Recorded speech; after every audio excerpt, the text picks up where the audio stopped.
Welcome to the Pharmcogenomic program. This presentation highlights concepts and clinical applications of pharmacogenomics. The presentation was supported by a grant from the CDC, Centers for Disease Control and Prevention.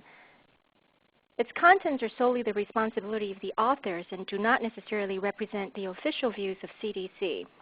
The content is not intended to be a substitute for professional medical advice, diagnosis, or treatment. We have 3 speakers who will be presenting today. I am Grace Kuo. I have 2 of my colleagues from UCSD here, Dr. Joseph Ma and Dr. Kelly Lee. Together, we will be presenting the following outlined contents.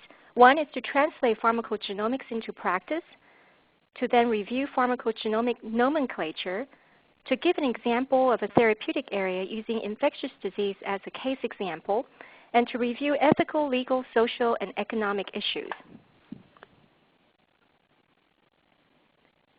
Upon completion of this program, you will be able to describe and define basic pharmacogenomic nomenclature, to describe polymorphism types and their impact on pharmacokinetics and dynamics, to summarize evidence-based recommendations for pharmacogenomic testing, to use a patient case scenario to formulate a plan for pharmacogenomics testing based upon available scientific evidence, and to understand ELSI and economic issues relating to pharmacogenomic testing.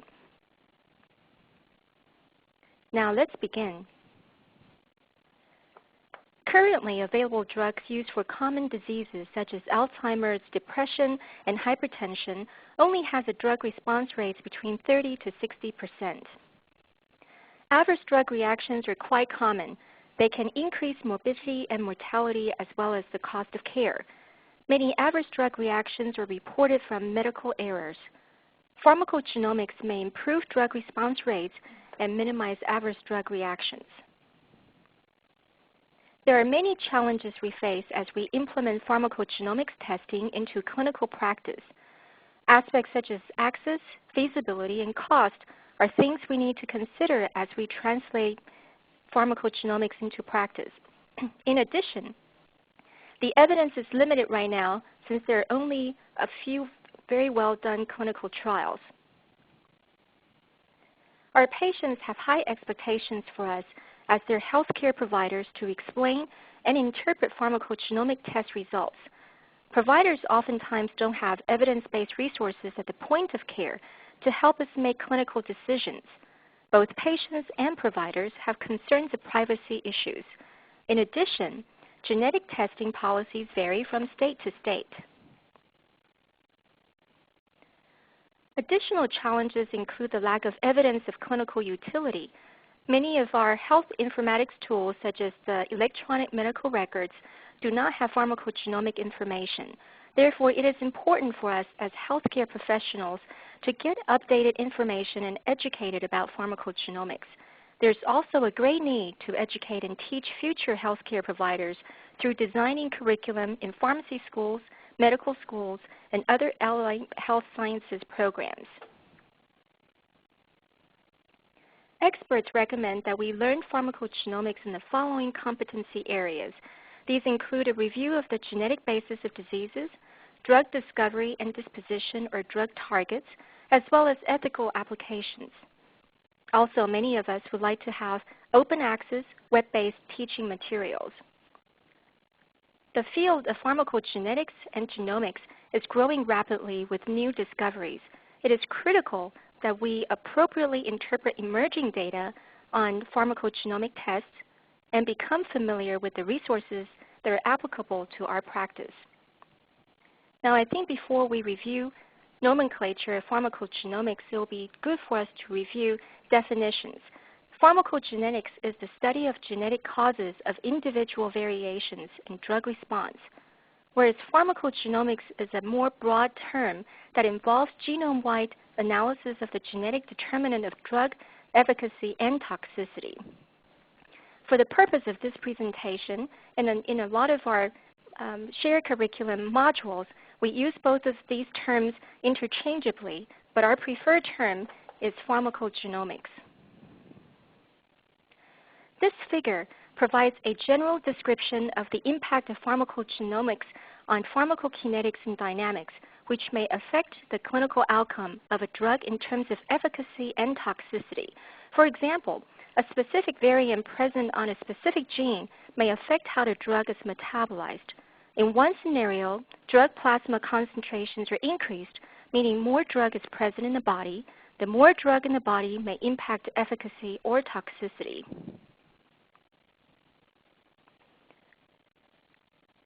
There are several value areas that we can identify with the potential to optimize drug therapy with the new emerging evidence from pharmacogenomics. We can also use the new evidence to personalize medicine to minimize pharmacokinetics and dynamic variability of drug therapy, to avoid unnecessary treatment, to use novel technologies, and to optimize drug development.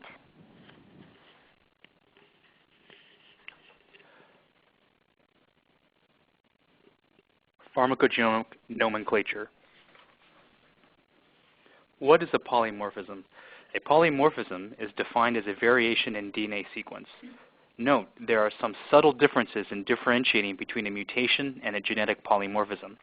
If the DNA variation is present in less than 1% of the population, this is known as a mutation. If the DNA variation is present in more than or equal to 1% of the population, this is known as a genetic polymorphism. There are various types of polymorphism. One class of polymorphisms are the single nucleotide polymorphism, which is pronounced SNP. Other types of polymorphisms include more than one nucleotide change, or an entire gene insertion or deletion, or extra copies of a gene. Systematic approach to understanding polymorphisms. It is important to have a systematic approach.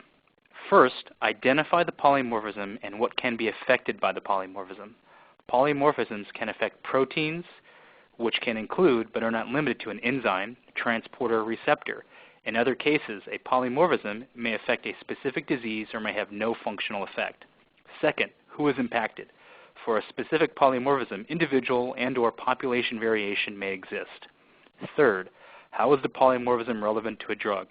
In some cases, polymorphisms may affect drug pharmacokinetics or pharmacodynamics, resulting in changes in dosing, efficacy, or toxicity. In other cases, a polymorphism may have no effect on a drug. Fourth, how is the polymorphism relevant to a disease?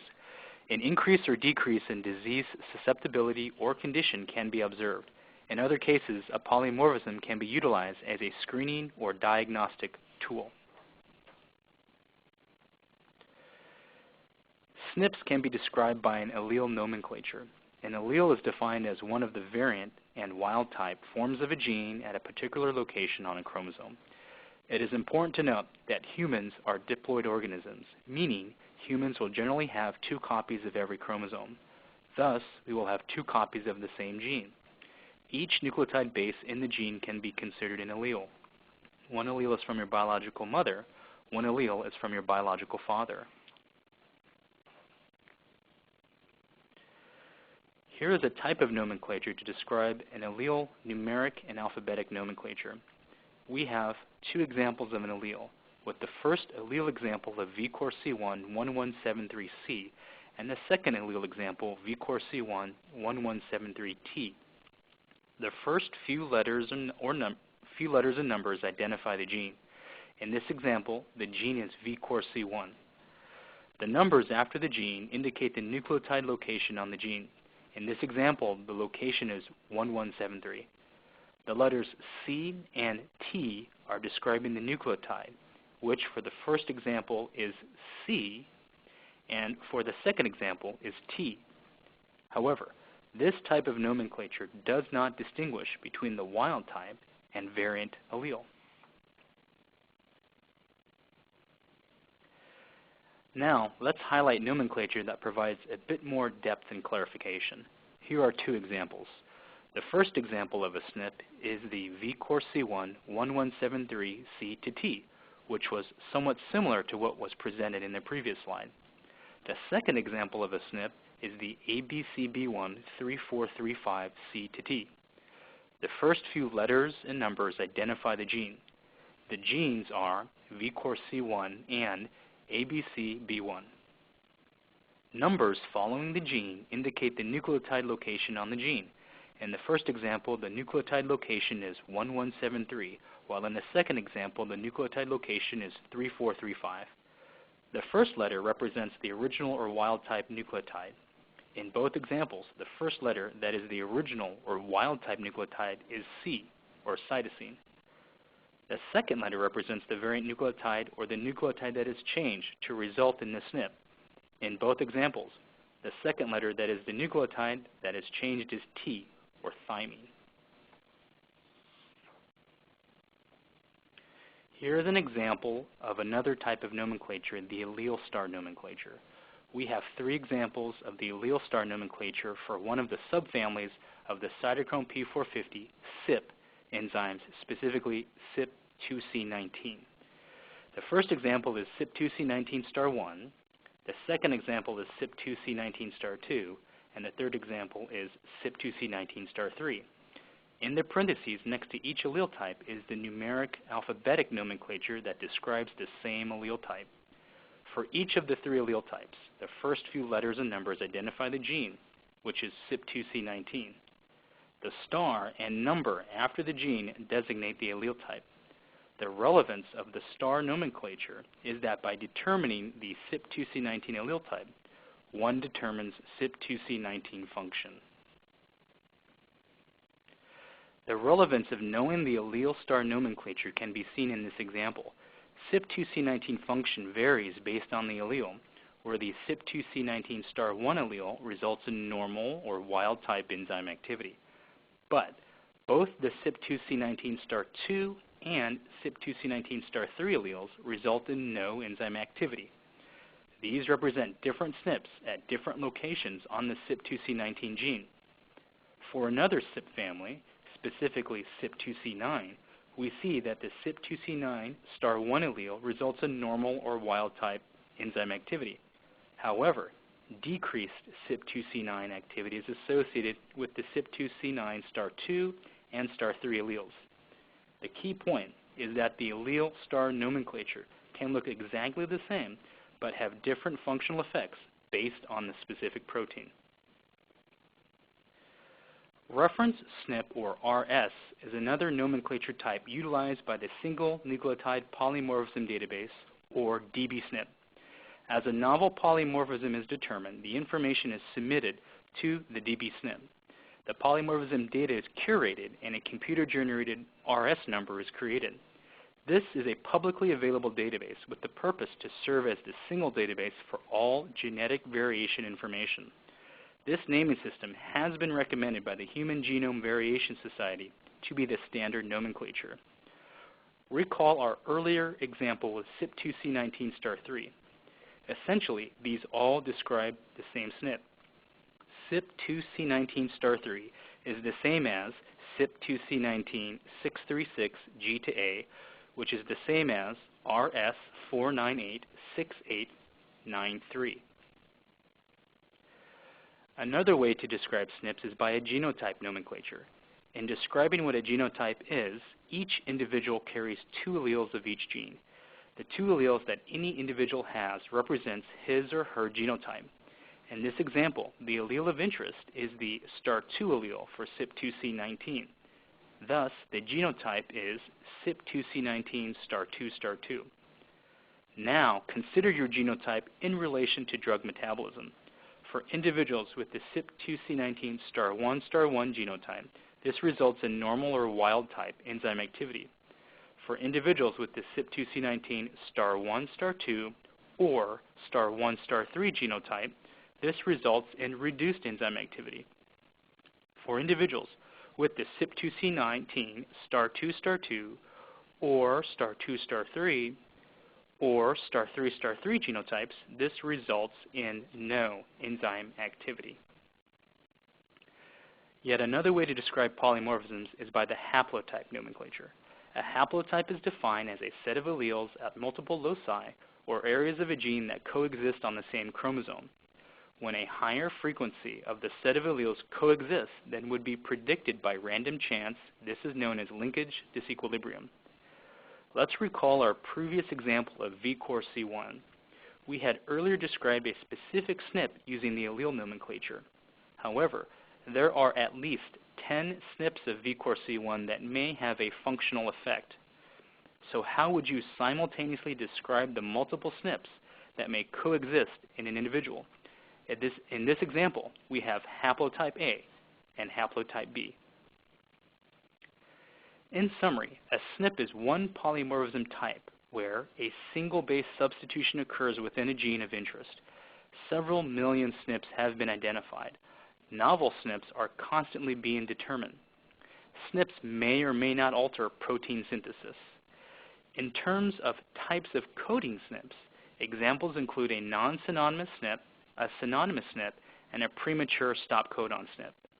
There are other polymorphism types where hundreds, if not thousands, of nucleotides are involved. These include a gene deletion and a copy number variant polymorphism. Let's begin to apply pharmacogenomic concepts into a patient case. We have a 35-year-old Asian female who complains of dyspepsia and epigastric pain.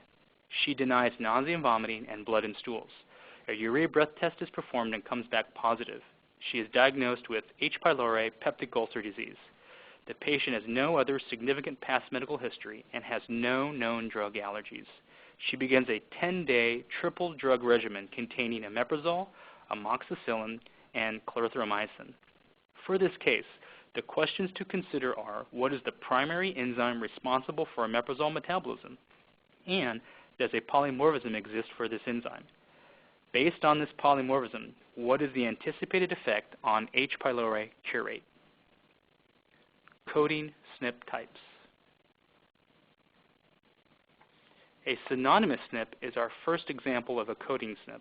P-Glycoprotein is a drug transporter protein whereby the ABCB1 3435 C to T polymorphism is an example of a synonymous SNP. A nucleotide change occurs, C to T, yet the resultant amino acid, isoleucine, is unchanged from the reference DNA sequence. This can be seen in the figure, where the letters colored in red and underlined are the nucleotides and amino acids of interest. At the top of the figure, we note the reference nucleotide is C. At the bottom of the figure represents the ABCB1 3435 C to T polymorphism, where a nucleotide change to a T occurs.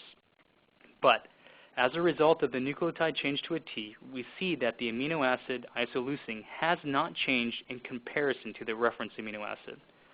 The functional effect of the ABCB1 3435 C to T synonymous SNP is unclear with regards to impacting PGP function, expression, and activity. Drugs that are substrates for P-glycoprotein and are potentially affected include efavirenz and cyclosporine. Here is an example of a non-synonymous SNP. Thiopurine methyltransferase is an enzyme whereby the TPMT star3A polymorphism is an example of a non-synonymous SNP. What is interesting to note is that the TPMT star3A polymorphism encompasses two non-synonymous SNP. The first non-synonymous SNP is located at position 615, where a G to A nucleotide change occurs, resulting in an amino acid change, alanine to threonine. The second non-synonymous TPMT SNP is located at position 874, whereby an A to G nucleotide change occurs, resulting in an amino acid change of tyrosine to cysteine. This can be seen in the figure below, where the letters colored in red and underlined are the nucleotides and amino acids of interest. At the top of the figure, we note the first non-synonymous TPMT SNP, where the reference nucleotide is G. At the bottom of the figure represents the TPMT star3A polymorphism, where a nucleotide change to an A occurs. As a result of this nucleotide change, we see the amino acid has changed from alanine to threonine. For the second non-synonymous SNP, we note the reference nucleotide is A. At the bottom of the figure represents the TPMT star3A polymorphism, where a nucleotide change to a G occurs. As a result of this change, we see the amino acid has changed from tyrosine to cysteine. The functional effect of the TPMT star-3A non-synonymous SNP is decreased TPMT enzyme activity. Drugs that are potentially affected include azathioprine and 6-mercaptopurine, or 6-MP. This slide summarizes the metabolism of azathioprine and 6-mercaptopurine, which are drugs used in oncology and in organ transplantation. The key point of this slide is how the TPMT star-3A SNP affects metabolism and results in increased 6-TGN concentrations. Increased 6-TGN concentrations due to the TPMT star-3A SNP can increase risk for thiopurine toxicity, specifically myelosuppression, when treated with standard doses. As such, standard doses may not be applicable for all patients. For clinicians, there must be a balance between efficacy and toxicity, and to treat the patient individually. The next example of a SNP is a premature stop codon SNP. The CYP2C19 star-3 allele is an example of a SNP that results in a premature stop codon. This exists at position 636 of exon 4 of CYP2C19. A nucleotide change occurs, G to A, and the reference amino acid tryptophan is no longer coded and results in termination of protein synthesis. This can be seen in the figure below, where the letters colored in red and underlined are the nucleotides and amino acids of interest. We note the reference nucleotide is G. The CYP2C19 star-3 polymorphism results in a nucleotide change to an A. This results in an amino acid tryptophan no longer being coded, which stops or terminates protein synthesis. The functional effect of the CYP2C19 star-3 premature stop codon is no enzyme activity. Drugs that are affected include the proton pump inhibitors Omeprazole and lansoprazole. This is a table from a healthy subject study that stratified subjects based on their individual CYP2C19 genotype. In the first column, we have subjects stratified based on having normal, reduced, and no CYP2C19 enzyme activity. In the next column are the mean omeprazole exposure, or AUC, based on CYP2C19 genotype. In this study, there were significant differences in omeprazole pharmacokinetics based on an individual's genotype. Omeprazole exposure was 14-fold higher in subjects with no CYP2C19 enzyme activity. Specifically, subjects with the CYP2C19 star-2 star-2, star-2 star-3, and star-3 star-3 genotypes. Of note, what this study did not show was if the changes in omeprazole pharmacokinetics impacted clinical outcomes. The figure at the bottom of the slide summarizes the anticipated effect of drug X and metabolite Y blood levels in individuals with the CYP2C19 star-3 star-3 genotype. This slide provides an example where the CYP2C19 genotype affects omeprazole pharmacodynamics and H. pylori cure rates. In this study, H. pylori positive peptic ulcer disease patients who were on dual therapy with omeprazole and amoxicillin were studied. This figure shows the relative cure rates of patients based on their CYP2C19 genotype. Patients with the CYP2C19 star-2 star-2, star-3 star-3, and star-2 star-3 genotypes had a 100% cure rate compared to patients with the CYP2C19 star-1 star-1 genotype, who had a much lower cure rate of about 30%. Other polymorphism types. The next example of a polymorphism is a gene deletion. An example of a gene deletion is the CYP2D6 star-5 polymorphism, whereby this is not just a single nucleotide polymorphism, but thousands of nucleotide base pairs that comprise the CYP2D6 gene are deleted. This can be seen in the figure below. At the top of the figure, we note the reference sequence of genes colored in blue, red, and green. The CYP2D6 gene is colored in green. When there is a CYP2D6 star-5 polymorphism, we see that the entire CYP2D6 gene is deleted, as seen in the bottom figure. The functional effect of the CYP2D6 star-5 gene deletion is a complete loss of CYP2D6 enzyme function. This results in individuals conferring to a poor metabolizer phenotype. Drugs that are affected include the SSRIs, tamoxifen, codeine, and beta blockers. The next example of a polymorphism type is the copy number variant. An example of a copy number variant is the CYP2D6*2XN, whereby extra copies of the CYP2D6 gene are present. Anywhere from 2 up to 13 extra copies of the entire CYP2D6 gene are duplicated. This can be seen in the figure. At the top of the figure, we note the reference sequence of genes colored in blue, red, and green. The CYP2D6 gene is colored in green. Due to a CYP2D6*2XN polymorphism, we see that an extra or additional CYP2D6 gene is now present, as seen in the bottom figure. The functional effect of the CYP2D6*2XN copy number variant polymorphism is additive or increased CYP2D6 enzyme function. This results in individuals conferring to an ultra-rapid metabolizer phenotype. Drugs that are affected include SSRIs, tamoxifen, codeine, and beta blockers. Okay, now let's take a systematic approach to understanding polymorphisms and integrate what was just discussed regarding omeprazole and CYP2C19 and apply this to our patient case. Question 1. Identify the polymorphism and what can be affected by the polymorphism. In the patient case, the protein of interest is the CYP2C19 enzyme, whereby the CYP2C19*3 allele is an example of a premature stop codon SNP, resulting in no CYP2C19 activity. Question 2. Who is impacted? With regards to the incidence of the CYP2C19*3 allele, studies have reported a higher frequency of the CYP2C19*3 allele in Asian populations. Recall, our patient is an Asian female. Question 3. Is the polymorphism relevant to a drug? Omeprazole plasma concentrations and exposure are higher in individuals with the CYP2C19*3 allele compared to those with the CYP2C19*1 allele. Question 4. Is the polymorphism relevant to a disease? Based on a previous figure, H. pylori cure rates vary based on CYP2C19 genotype in patients who are on omeprazole-containing regimens.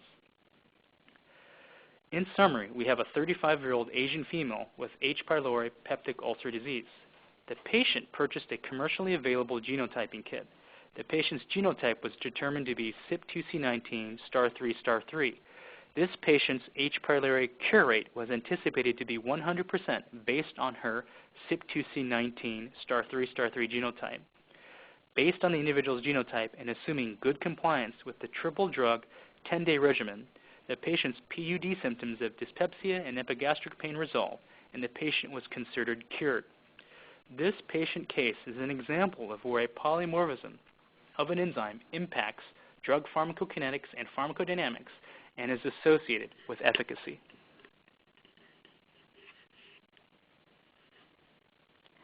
We will now switch gears to discuss a therapeutic area using infectious disease that may have clinical applicability for pharmacogenomic testing.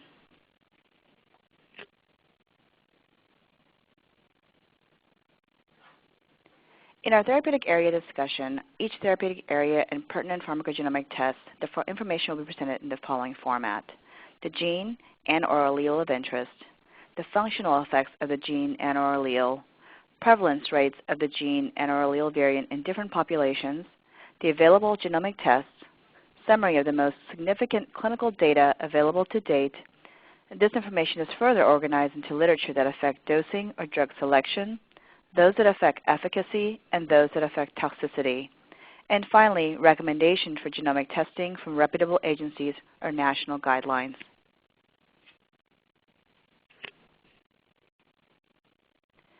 We're going to start with a patient case of a 29-year-old Caucasian male who has HIV and presents to the clinic with fever, GI upset, and skin rash in his forearms and trunk of his body. His labs included a viral load of 50,000 copies and a CD4 count of 100. He has no allergies, and his current medications that he has been on for 3 months include Abacavir, Zidovudine, Efavirenz, and Septra. The questions I'd like to pose at this time is, what is the cause of this patient's rash? Is pharmacogenomic testing recommended? And what is your intervention for this patient?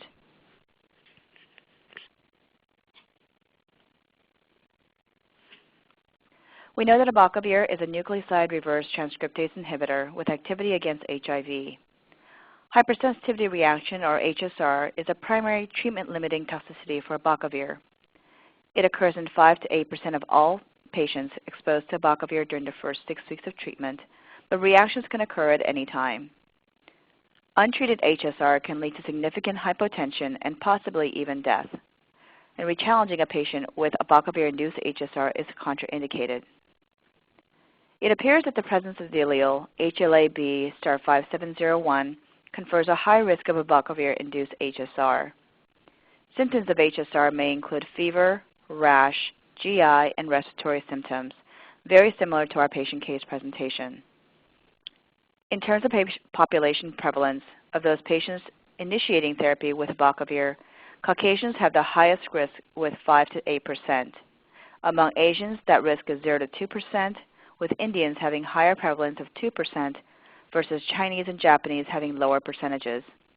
In Hispanics, about 1%, and African Americans have the lowest risk of 0.5%. 2 cost-effectiveness studies show that HLA-B*5701 screening was cost-effective among Caucasians, but less so in ethnic groups with lower prevalence. Dosing does not seem to be affected by pharmacogenomic testing, but drug selection would be affected. There is currently no literature related to how pharmacogenomics impacts drug efficacy for Abacavir. But there are some prospective studies as well as many retrospective and case control studies that have shown an association for Abacavir and its toxicity. The PREDICT-1 study showed that HLA-B screening can accurately predict patients who may be at risk for Abacavir hypersensitivity. This prospective randomized evaluation of DNA screening in a clinical trial was a double-blind study of HIV-positive patients whom were mostly white in Australia and Europe. There are 2 groups that were compared in this study, those who received standard of care and those who received prospective screening for HLA-B*5701. In this study, incidence of confirmed Abacavir HSR was 2.7% in the control group versus 0% in the screened patients. Additionally, there was a SHAPE study that showed a similar trend in whites and blacks. In this retrospective case control study, 47 of 199 of white and black patients had suspected HSR cases with confirmation from skin patch tests. In this study, HLA-B*5701 screening accurately predicted 100% of the Abacavir-induced HSR cases. It should be noted that skin patch testing identifies patients who had immunologically mediated hypersensitivity reaction to Abacavir. However, it's only useful for confirmation of suspected HSR cases, and it does not work in those without previous exposure to Abacavir. Finally, in the ARIES study, which is a North American multi-center open-label prospective study, they found that when they looked at HLA-B*5701 negative patients, less than 1% of these patients had clinically suspected HSR, and none had positive skin patch tests at 30 weeks.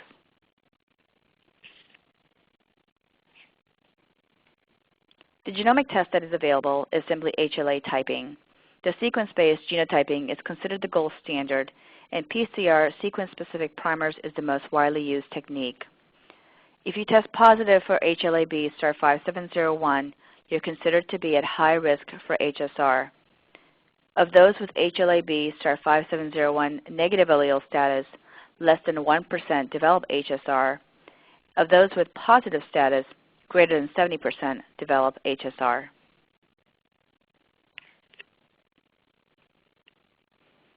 For genomic testing recommendations, it is currently recommended that screening for HLA-B*5701 be done prior to initiation of Abacavir, and this is recommended by the Department of Health and Human Services guidelines that were published in 2008. Patients testing positive for HLA-B*5701 should not be prescribed Abacavir, and this is reflected in the prescribing information for Abacavir as a black box warning. Testing after initiation may not be as useful unless you're verifying toxicity similar to the patient case scenario. It should also be noted that patients who are negative for the HLA-B*5701 allele may still have a risk of developing an HSR, and case reports have shown that patients lacking this allele can still develop a hypersensitivity reaction. So monitoring of these patients is crucial.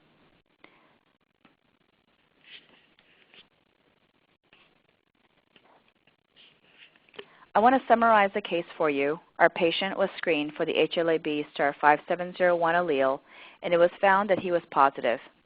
We concluded that the symptoms were due to Abacavir and not due to other medications in the regimen like Septra or any other antiretroviral. Based upon this information, Abacavir was discontinued and other medications were allowed to continue. The symptoms fortunately resolved with discontinuation of Abacavir, and this is very common, and patient was continually monitored for worsening hypersensitivity and other complications such as hepatomegaly, lactic acidosis, toxic epidermal necrolysis, and Stevens-Johnson syndrome.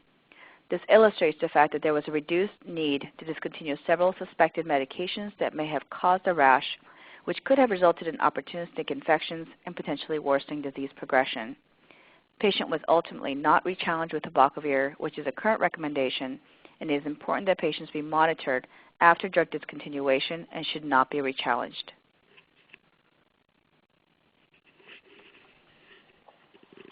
Now let's consider some practical issues that can help us translate pharmacogenomic concepts into clinical practice. Some examples of ethical issues include deciding who will actually get the pharmacogenomic test and whether distribution of these tests is equitable. Also, what should we do when the test results come back? There's one legal example about an Equal Employment Opportunity Commission that filed a lawsuit against the Burlington Northern Santa Fe Railroad Company for secretly testing its employees for predisposition to a rare genetic condition like carpal tunnel syndrome. Now, carpal tunnel is a common syndrome, but it's a rare genetic condition. What they did not tell their employees was that they were testing for many other medical conditions such as diabetes, alcoholism, etc. Many of their employees were not informed of the many other genetic testing that was going on. Furthermore, they were threatened with the possibility of termination if they did not comply. This lawsuit was settled with EEOC, and the company eventually stopped requiring mandatory testing in 2002. In 2008, the Genetic Information Non-Discrimination Act, or the so-called GINA legislation, was enacted. GINA protects us from discrimination based on genetic information when it comes to health insurance and employment to some degree. There are legal questions we may want to consider as healthcare professionals. So for example, if the testing is recommended, are we liable if we do not order the test? And if we did not order the test, what happens if an adverse drug event occurs to a patient? Who is responsible? If you would like more information regarding this topic, you can find it from sources such as the National Human Genome Research Institute and the University of Michigan Center for Public Health and Community Genomics. They have excellent description about the GINA legislature as well as applications relating to legal issues surrounding genomic testing.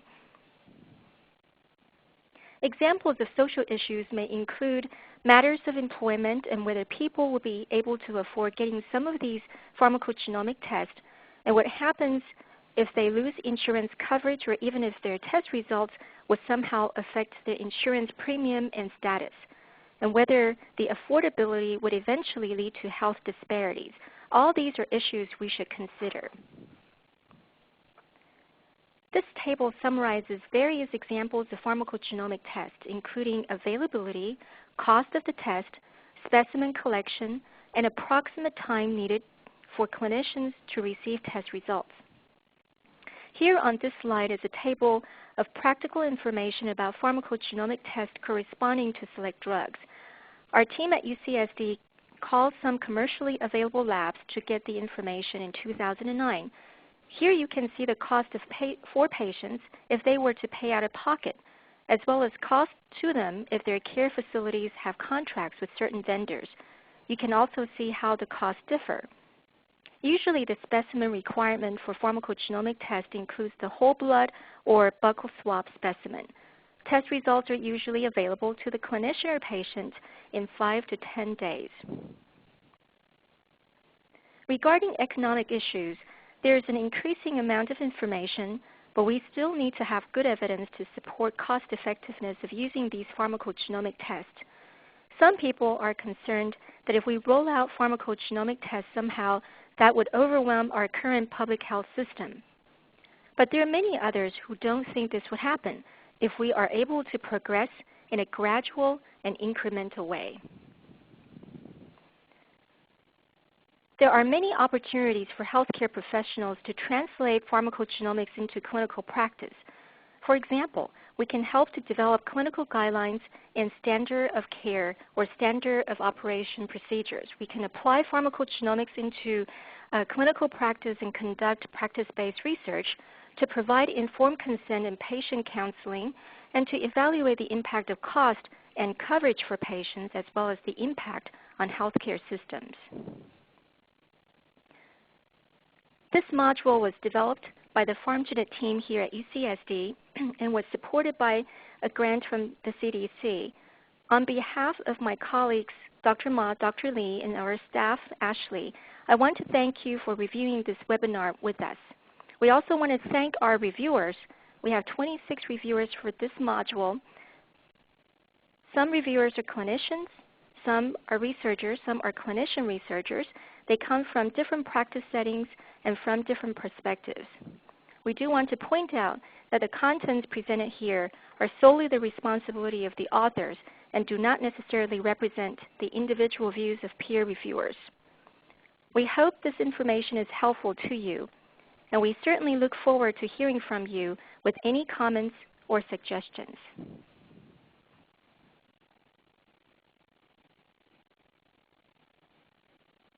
Thank you. Please stand by.